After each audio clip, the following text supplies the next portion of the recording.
15장입니다. 고린도전서 15장 20절에서부터 26절 그리고 45절에서부터 49절 말씀입니다. 제가 요거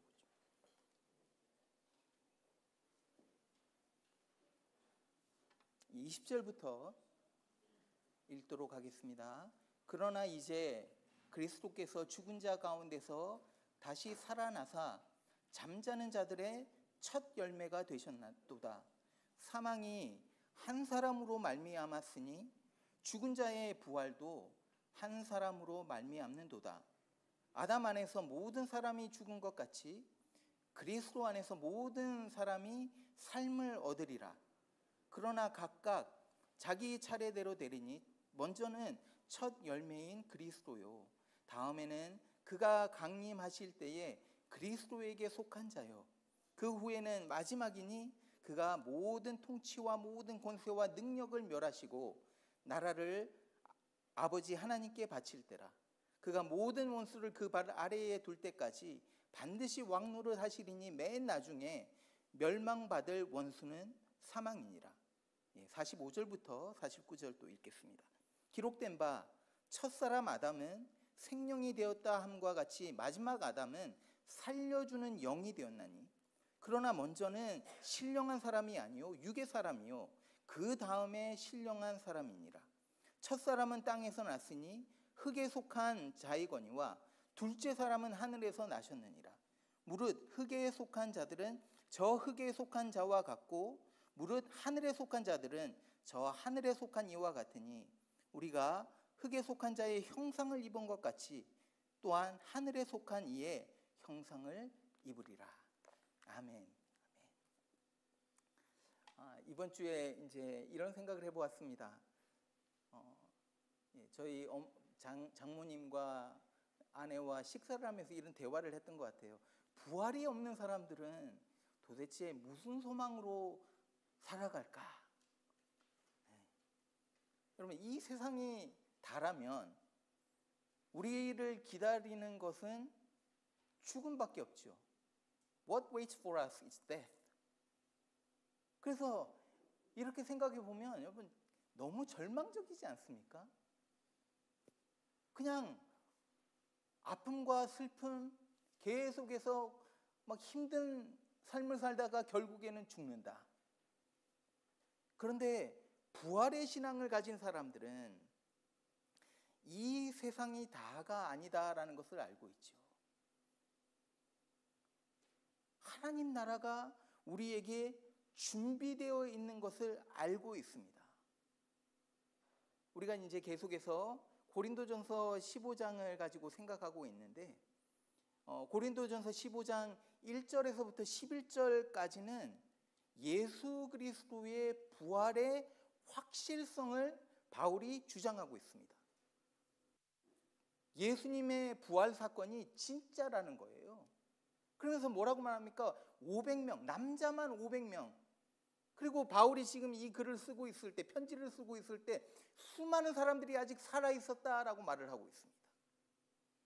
그래서 이 부활의 확실성을 말한 다음에 12절부터 마지막 절인 58절까지는 그래서 이 부활의 신앙을 가진 사람들은 그러면 어떻게 살아가느냐, 이것에 대해서 계속 말을 하고 있다는 거예요.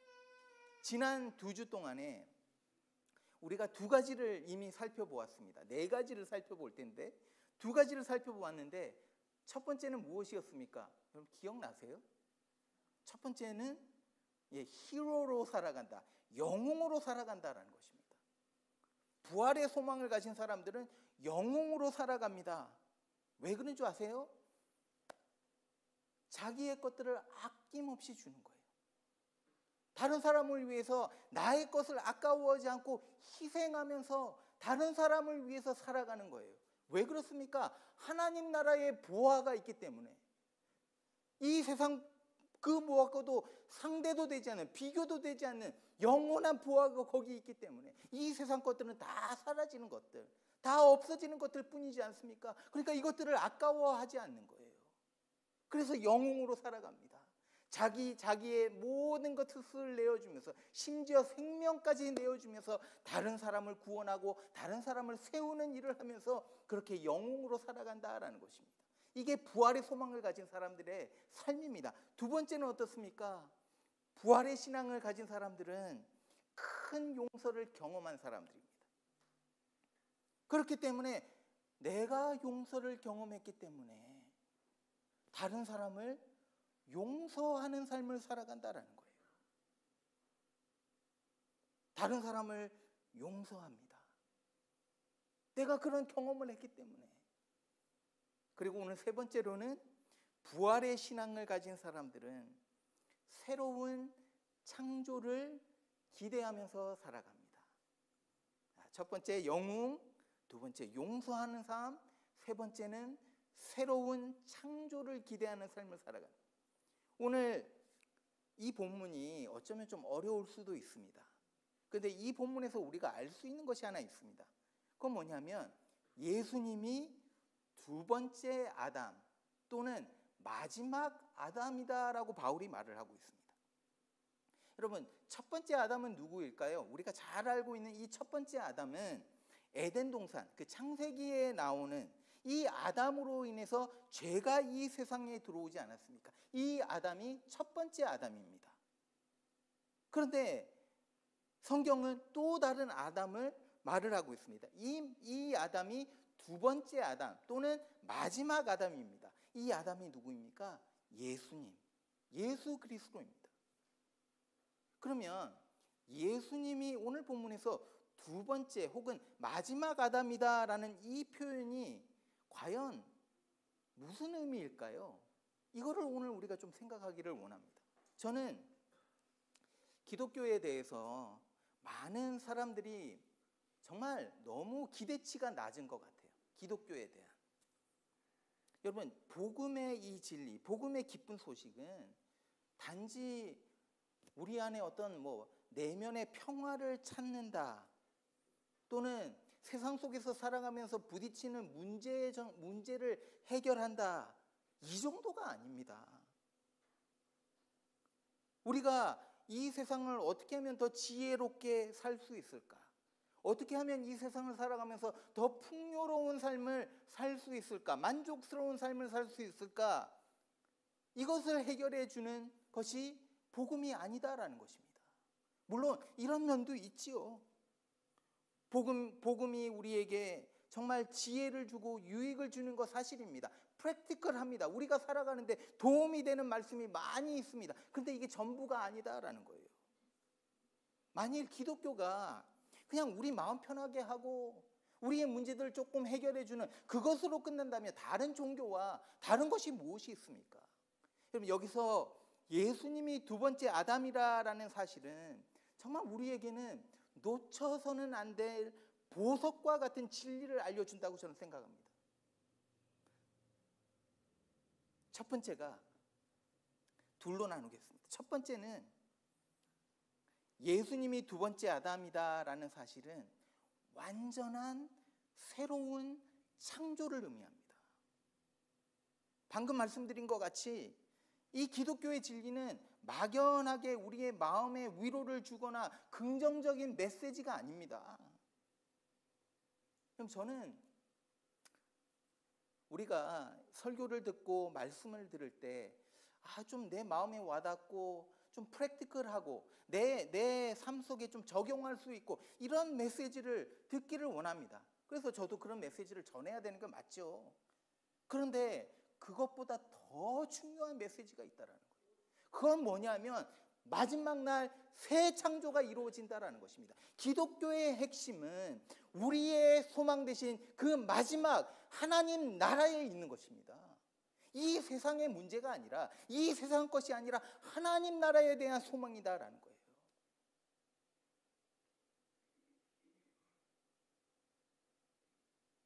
이 단상에서 선포되는 말씀이 얼티밋하게는 여러분 그냥 여러분의 삶의 한 부분을 터치해주고 이것이 아니라 정말 얼티밋한 그 새 창조를 이루실 그 마지막 날을 여러분들이 자꾸 보게 하시는 것, 이것이 설교를 하는 설교자의 목적입니다. 하나님 나라를 소망하게 하는 것이죠. 이 땅 위에 있는 것을 해결하는 것이 아니라 하나님 나라를 소망하게 하는 것입니다. 저는 이것이 기독교가 가진 정말 깊고 오묘한 진리라고 생각합니다. 예수님이 두 번째 아담이라는 이 사실은요, 여러분, 이 모든 것이 끝난 다음에 예수님이 모든 것을 새롭게 하신다라는 것입니다. 우리가 가진 모든 그 플로우들, 결함들, 흠, 망가진 것들, 이것들을 다 제거해 버리시고 완전하게 새롭게 만드신다라는 것입니다. 그래서 우리에게 아픔과 슬픔과 눈물과 고통이 없는 그렇게 새로운 세상으로 새롭게 창조하시는 역사를 말을 하고 있는 거예요. 이것이 우리의 소망입니다. 이것을 설명하기 위해서 오늘 바울이 본문 20절에서 이런 말을 하죠. 그리스도가 첫 열매다. 같이 보시죠. 이렇게 말을 합니다. 그러나 이제 그리스도께서 죽은 자 가운데서 다시 살아나사 잠자는 자들의 첫 열매가 되셨도다. 여러분, 고대 사회의 대부분의 사람들은 농사를 짓고 살았습니다. 그래서 이들에게 농사는 단지 그냥 오늘 이 직장 다니다가 내일 저 직장으로 옮길 수 있는 그런 직업 정도가 아니라 삶의 전부였습니다. 그래서 농사를 짓고 수확이 없으면 죽는 거였어요. 재정적인 파산과 굶주림을 의미했습니다.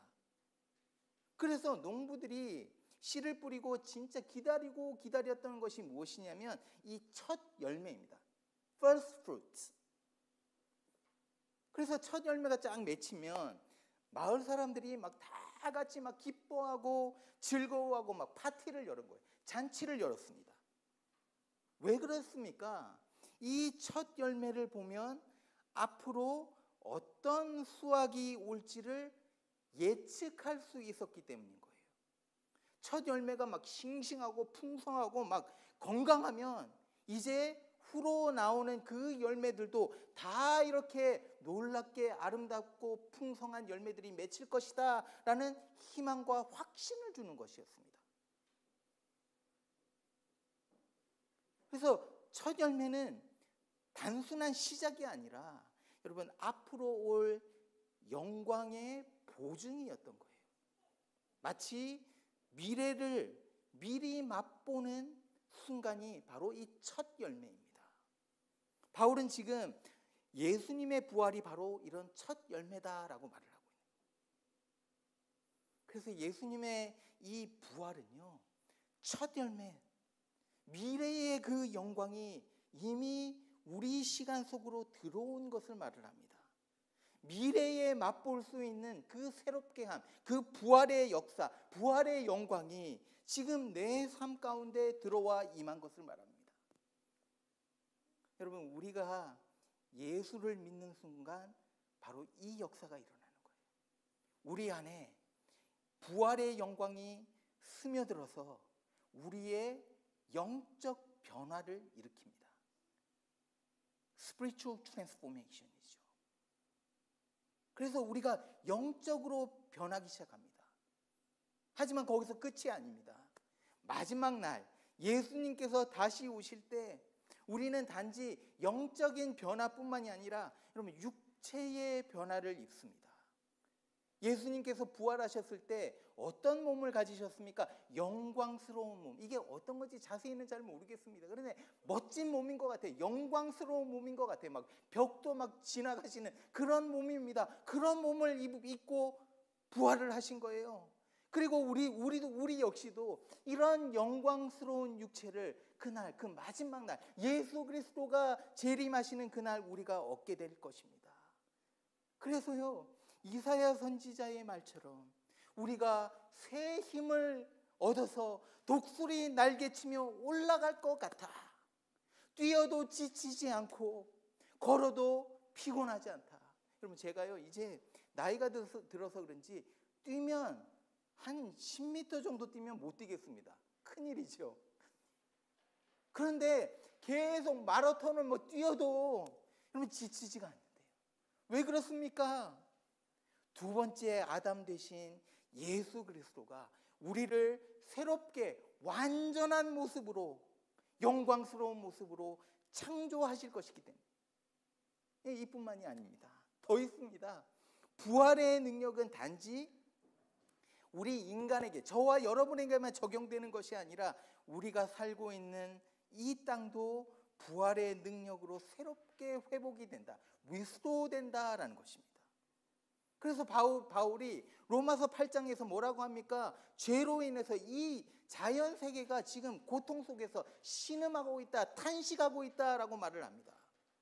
그런데 두 번째 아담의 이 부활로 인해서 이 자연 세계, 이 땅 역시도 새롭게 재창조될 것입니다. 여러분, 이게 저와 여러분들이 가지고 있는 소망인 거예요. 이 세상에서 힘든 순간이 있지요. 이 순간들을 우리가 견디고 이길 수 있는 힘이 어디서 나옵니까?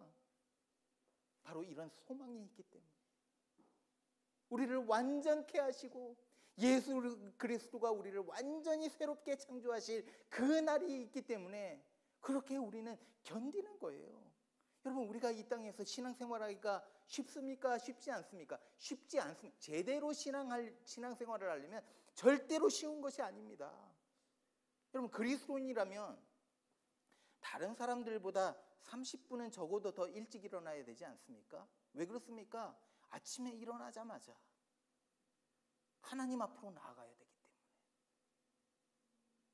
말씀을 묵상해야 되기 때문에, 기도의 자리로 나아가서 내 무릎을 꿇어야 되기 때문에, 하루를 시작하기 전에 하나님과 먼저 만나야 되기 때문에. 여러분, 이거 잘하고 계신가요? 30분 더 일찍 일어나시나요?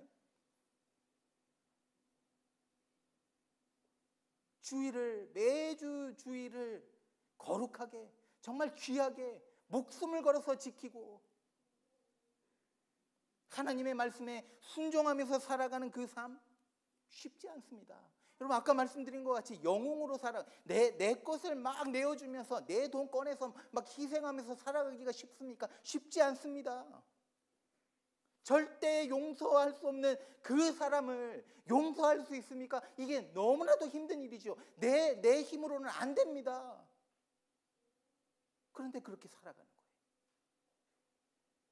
여러분, 1세기 초대교회 교인들이 얼마나 힘든 삶을 살았습니까? 목숨을 걸고 신앙생활을 했습니다. 생명을 내놓았습니다. 얼마나 많은 고통과 고난이 있었는지 모릅니다. 그런데 이들이 가지고 있던 소망이 무엇입니까? 세상의 소망 아닙니다. 내 자식이 잘 되는 그런 소망 아닙니다. 하늘의 소망입니다. 부활의 소망입니다. 어느 날 주님이 임재하시는 그날, 재림하시는 그날, 내가 새로운 옷을 입고 영광 가운데 주님을 뵙게 될 것이다. 이 소망 가운데 살았던 거죠.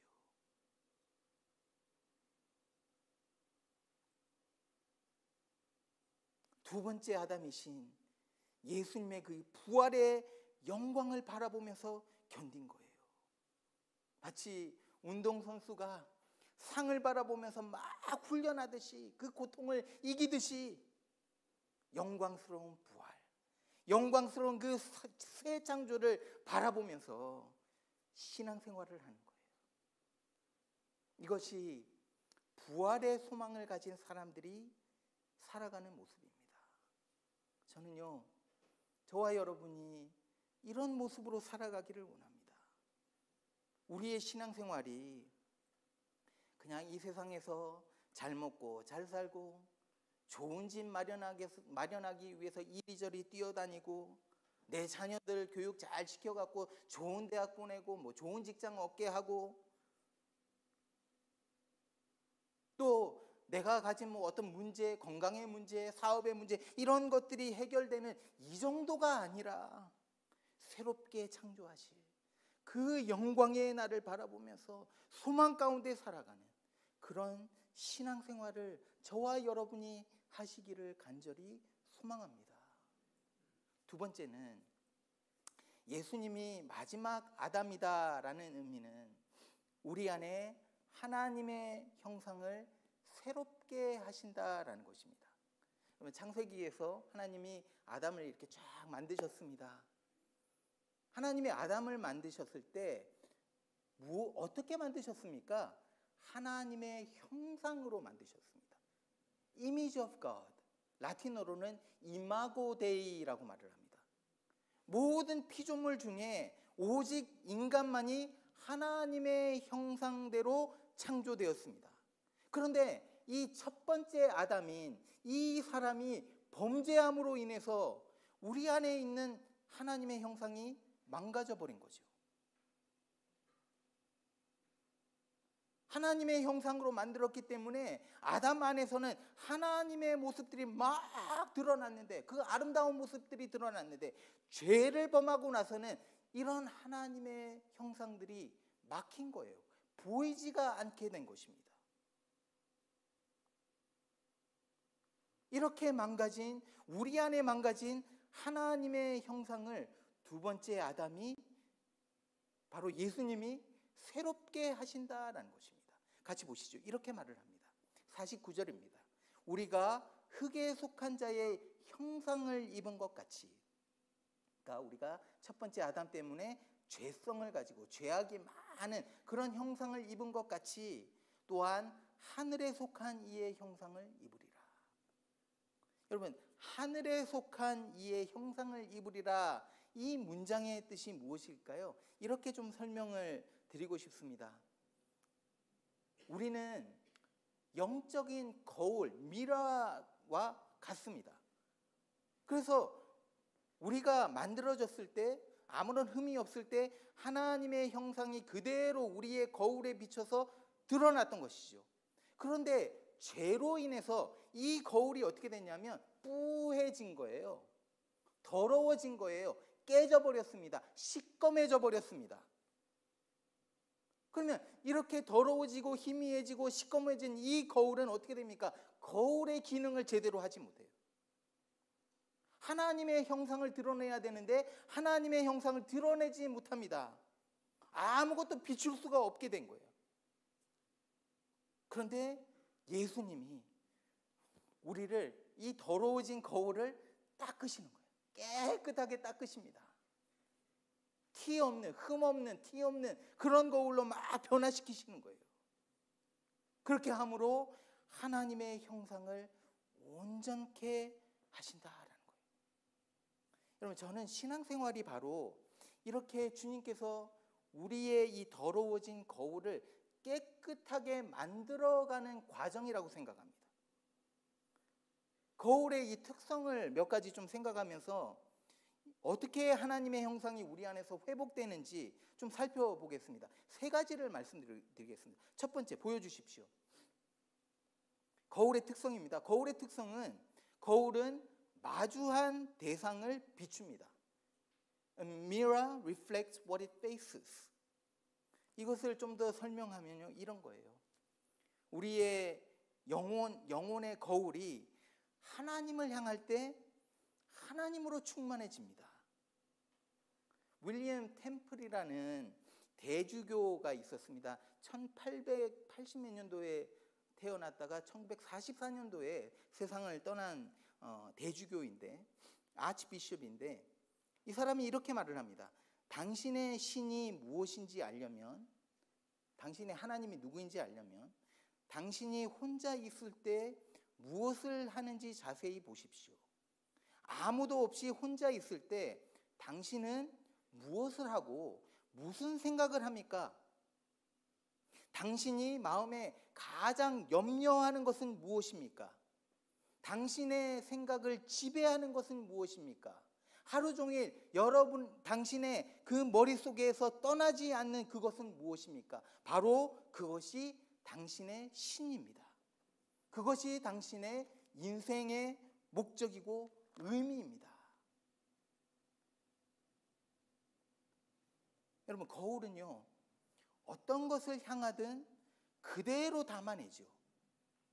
만약 거울이 좀 괴물 앞에 거울을 딱 갖다 대면 거울에 비친 모습은 무엇입니까? 괴물의 모습입니다. 추함으로 가득 차 있는 모습입니다. 그런데 거울을 아름다운 것 앞에 두면 어떻게 됩니까? 그 거울 안에 아름다움으로 가득 채워집니다. 여러분, 우리가 하나님을 향할 때, 우리가 하나님을 향해서 우리의 시선을 가져가고 우리가 하나님을 바라볼 때 어떻게 됩니까? 하나님의 영광이 우리의 삶에 담겨지는 거예요. 반면에 이 영적인 거울을 우리가 세상으로 향하게 되면 어떻게 될까요? 세상의 그 욕망과 악함으로 그 거울에 가득 채워집니다. 우리 마음에 가득 채워지는 거예요.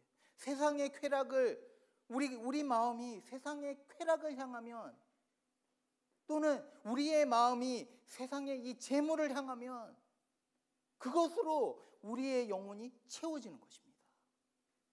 하나님으로 가득 채워질 때 우리의 영혼이 세상 것으로 채워지는 것이 아니라 하나님으로 가득 채워지는 거예요. 저는 우리 안에 하나님의 형상이 회복되기를 소망합니다. 우리의 영혼이 하나님의 그 아름다움으로 가득 채워지기를 원합니다. 여러분, 다윗이 이렇게 말을 해요. 보여주십시오. 주를 바라보는 사람들은 밝게 빛나고 그 얼굴이 결코 수치로 얼룩지지 않습니다. 오늘 우리가 찬양한 것처럼 주를 바라보는 거예요. 주를 향하는 거예요. 매 순간 주를 향하는 거예요. 슬플 때도 주님을 바라보고, 기쁠 때도 주님을 바라보고, 내가 어떤 염려로 가득해서 막 몸부림치고 있을 때도 주님을 바라보는 거예요. 여러분, 스스로에게 한번 질문해 보십시오. 여러분이 가장 염려하는 부분이 무엇입니까? 여러분의 머리에 떠나지 않는 그 생각이 무엇입니까? 만일에 그것이 자녀라면, 여러분의 자녀라면 그 자녀가 여러분의 신입니다. 그것이 돈이라면 돈이 여러분의 신이죠. 저 같은 경우에 저는 지금 목회 사역을 하고 있습니다.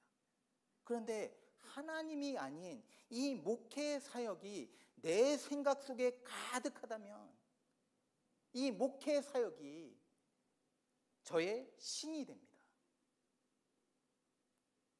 하나님의 형상을 회복한다라는 것은 정말 간단해요. 우리가 하나님을 향해서 돌아서는 것입니다. 세상을 향했던 우리의 모습을 하나님께로 돌리는 것입니다. 그리고 하나님으로 충만하게 하는 것이죠. 나의 존재의 이유, 내가 살아가는 목적이 하나님이 되는 것입니다. 제가 목회의 일을 하지만 이 일이 나의 목적이 아니라 하나님이 나의 목적이 되는 거예요. 여러분들이 일을 하고 돈을 벌고 자녀들을 양육하면서 살아가지만 이것이 여러분에게 있는 목적이 아닙니다. 이것 때문에 살아가는 것이 아니라 하나님이 여러분의 목적이 되어야 된다는 거예요. 자, 첫 번째, 거울은 그것이 향한 대상을 그대로 담습니다. 두 번째는 이것입니다. 보여주십시오. 거울은 빛에 민감합니다. Mirror is sensitive to light. 여러분, 거울은요, 빛에 반응을 하죠. 어둠 속에서 거울은 무용지물입니다. 어둠 속에서 거울은 아무 반응도 하지 않습니다. 빛이 없으면 거울은 그 기능을 발하지 못하지요. 존재의 의미를 잃습니다. 그런데 어둠 속에 빛이 비칠 때 그 거울은 빛을 반사합니다. 반응합니다. 빛이 비칠 때 거울이 살아나는 것과 마찬가지인 거예요. 여러분, 그 어두움 속에서 내가 힘들어서 막 신음하고 있을 때 주님의 그 말씀이 나에게 비추고 내 영혼에 그 빛이 들어올 때 여러분, 우리는 살아납니다. 여러분, 이런 예를 한번 들어볼게요. 누군가가 진짜 몹쓸 병이, 걸리지 말아야 될 병에 걸려서 막 고통을 당한다고 생각해 보십시오. 이런 고통 가운데 있는 사람에게 이제 이런 말을 하는 거예요. 하나님은 당신을 사랑합니다. 하나님이 모든 것을 주관하고 계십니다. 죽음이 끝이 아니라 죽음 후에 하나님 나라가 당신을 기다리고 있습니다. 좋은 말이죠. 그런데 병에 걸려 죽어가고 있는 사람 안에 영적인 생명이 없다면 이 말들은 아무 의미가 없는 말들입니다. 여러분, 생명이 없으면 반응하지 않습니다. 죽은 동물들에게 음식을 갖다 준다고 그 음식을 먹습니까? 먹지 않습니다.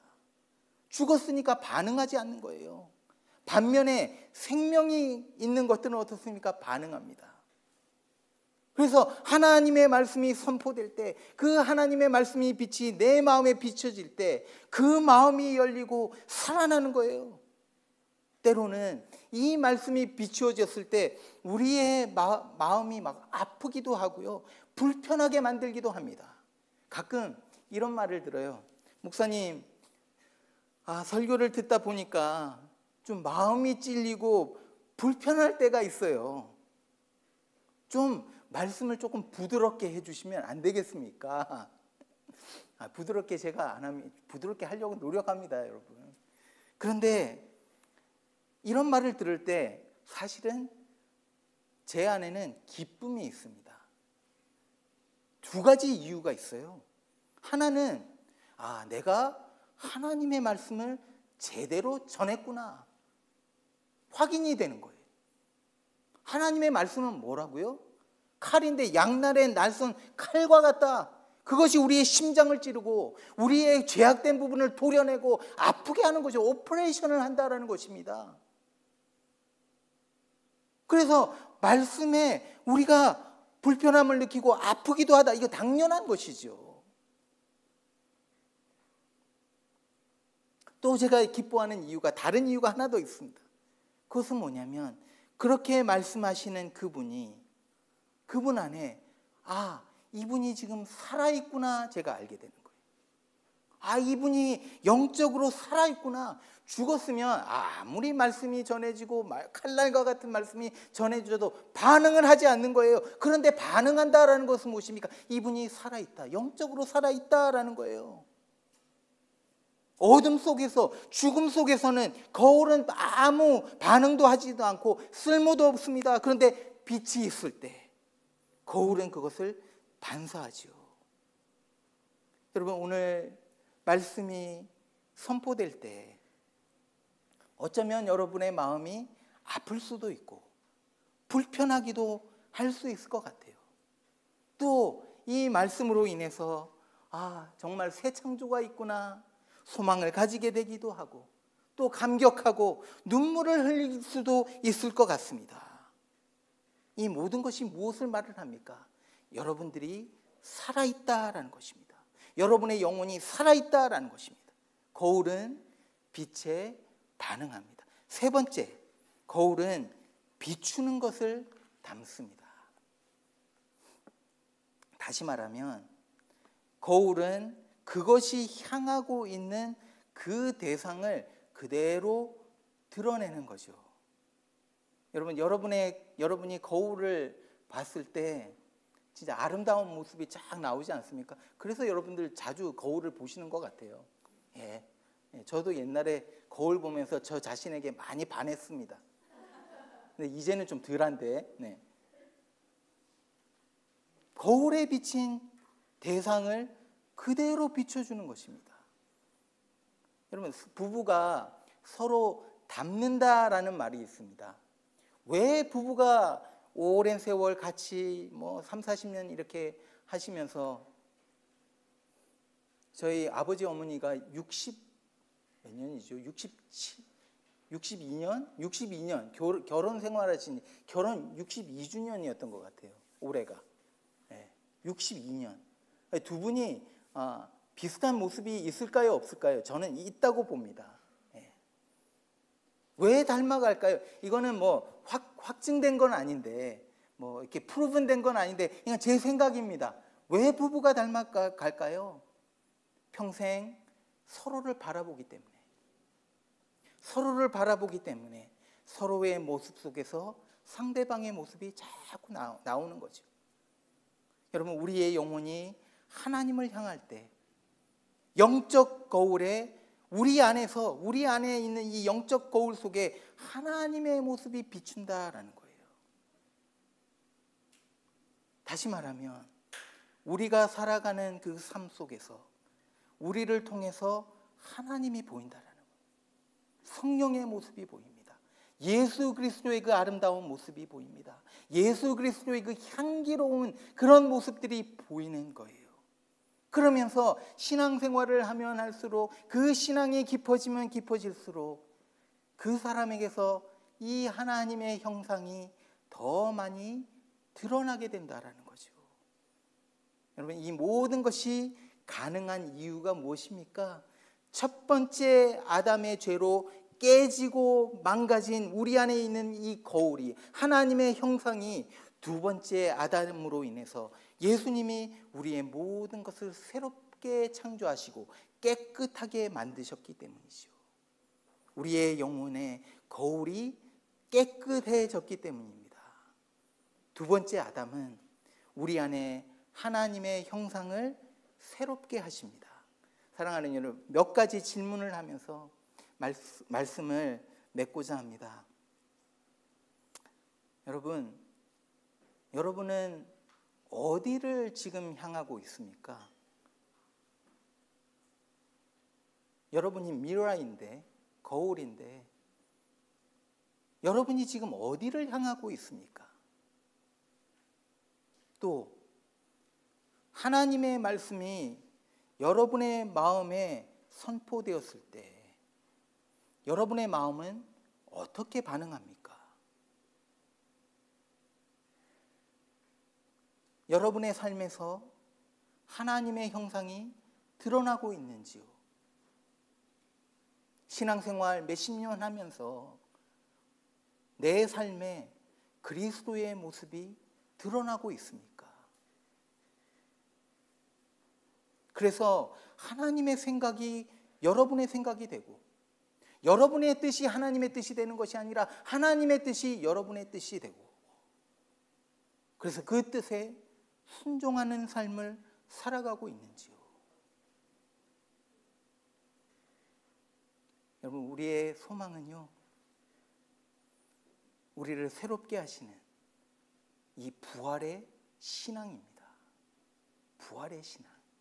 이것을 놓치지 말고, 세상에 많은 문제가 있지만 진짜를 바라보고 진짜를 소망하면서 살아가는 저와 여러분 되시기를 축원드립니다. 함께 기도하시겠습니다.